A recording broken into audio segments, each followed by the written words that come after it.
Hindi आशुलिपि dictation संकलन start.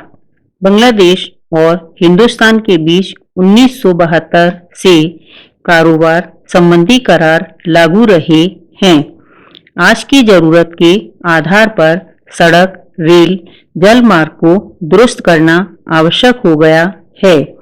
यदि मार्ग सुगम बन जाता है तो बांग्लादेश हिंदुस्तान के सड़क, रेल, जल मार्ग से अपना सामान नेपाल और भूटान भेज सकेगा और हिंदुस्तान बांग्लादेश के रास्ते से अपना सामान म्यांमार भेज सकेगा। इसका अच्छा असर पूरे क्षेत्र में दिखेगा। इसका मतलब यह हो सकता है कि भूटान, नेपाल और म्यांमार दोनों मुल्कों के सीमा पार सामान भेज सकेगा। यह सब दोनों मुल्कों के अंदरूनी द्विपक्षीय, बहुपक्षीय मामले सुलझाने पर ही संभव हो सकेगा। इससे दोहरा लाभ यह होगा कि पहला तो यह है कि समय की बचत होगी और दूसरा कम समय लगने से सामान खराब होने की संभावना ना के बराबर होगी। इन तमाम सहूलियतों को देखते हुए उम्मीद लगाई जा रही है कि इन इलाकों में सामान भेजने लाने का सिलसिला तेज होगा और इन मुल्कों के आपसी रिश्ते और मजबूत होंगे। जाहिर तौर पर इस कदम से दोनों मुल्कों के बीच कारोबार में भरपूर इजाफा होगा। यहाँ जिक्र करना मुनासिब होगा कि बांग्लादेश और हिंदुस्तान के बीच यह करार करीब 3.5 दशक से लागू है। फिर भी दोनों मुल्कों के बीच दो तरफा कारोबार घटता जा रहा है। यह अंदाजा इस बात से लग जाता है कि बांग्लादेश करीब 5 अरब अमरीकी डॉलर कीमती सामान हर साल आयात करता है और औपचारिक तरीके से लगभग इतनी ही कीमत का सामान हमारे बाजार में उतरता है। इस प्रकार उम्मीद यह है कि ऐसे ऐतिहासिक करार में सुधार फलस्वरूप बांग्लादेश वस्तुओं की हिंदुस्तानी बाजार तक पहुंच आसान हो जाएगी। कश्मीर समाधान के मामले में पाकिस्तान की भूमिका के संदर्भ में क्यों न कहा समझा जाए कि उसकी नीयत कभी सुधर नहीं सकती है। कश्मीर में आतंकी हमला और फिर पाकिस्तान दिवस पर अलगाववादियों को आमंत्रित किए जाने से साफ हो गया है कि पाकिस्तान भारत के ऐतराज की परवाह नहीं करता, जिसके चलते कथित कश्मीर समाधान की उम्मीद धुंधली होती जा रही है। जब पाकिस्तान अपनी फितरत बदलने को तैयार नहीं है तो फिर दोनों देशों के बीच दोस्ताना संबंध स्थापित हो सकते हैं। यह तथ्य किसी से छिपा नहीं है कि तनातनी के रहते दोनों देशों को काफी नुकसान उठाना पड़ रहा है। पाकिस्तान को यह बात समझनी चाहिए कि भारत के साथ दोस्ती उसके हक में होगी, क्योंकि भारत क्षेत्र में पाकिस्तान से बहुत आगे है। सभापति महोदय, देश के संपूर्ण विकास की सफलता के संबंध में जनता का सक्रिय सहयोग होना बहुत आवश्यक है।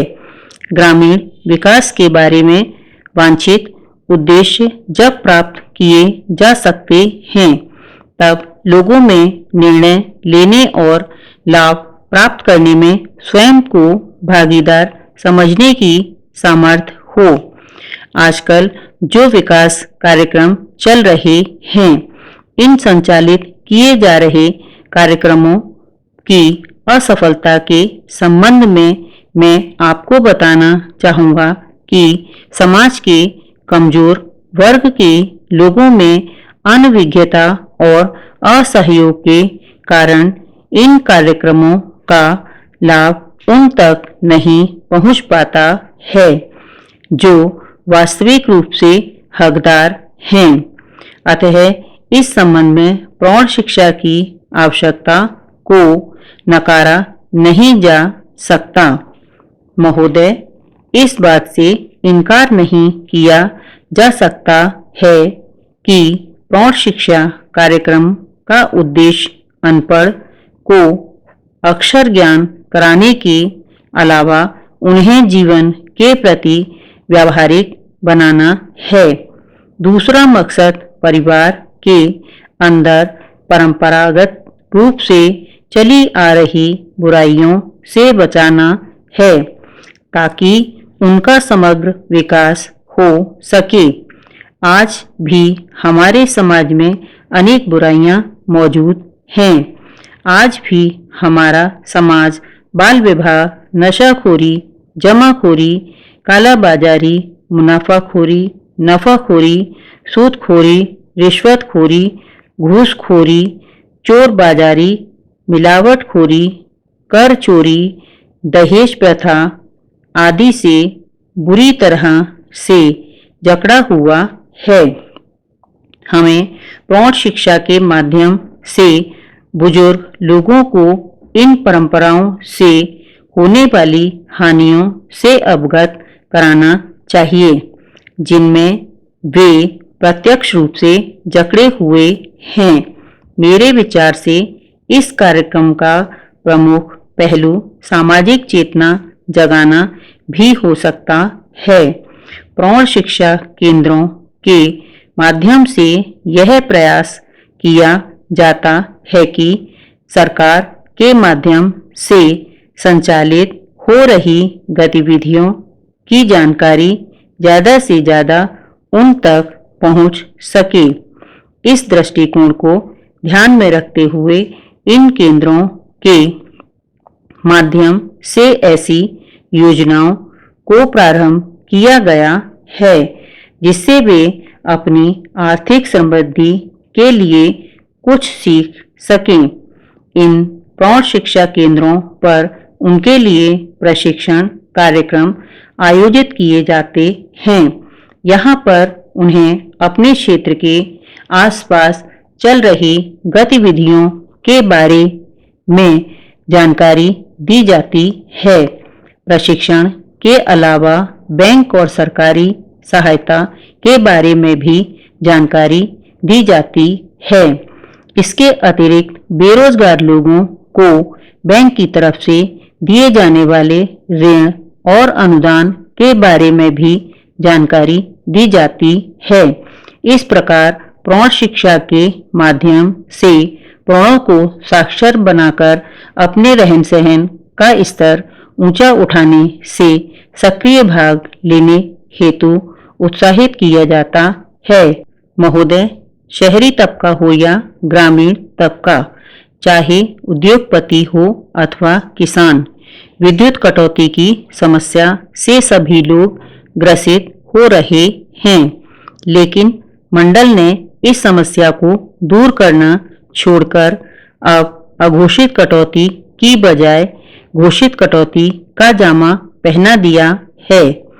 विगत दिनों से मंडल ने संभागीय मुख्यालय में प्रतिदिन 1 घंटे और अन्य क्षेत्रों में 62 घंटे विद्युत कटौती करना शुरू कर दिया है, जबकि इस समय ग्रामीण इलाकों में सिंचाई के लिए बिजली की अत्यंत आवश्यकता होती है।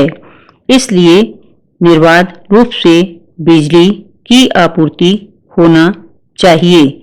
यहाँ यह उल्लेखनीय है कि इस वर्ष खरीफ फसल की बुवाई कुछ विलंब से हुई। वही अकस्मात मानसूनी बारिश की वापसी के कारण यह जरूरत उत्पन्न हो गई। इस समय सिंचाई के लिए किसान को पानी की बहुत आवश्यकता होती है और बिजली के अभाव में पानी नहीं सींच सकते हैं।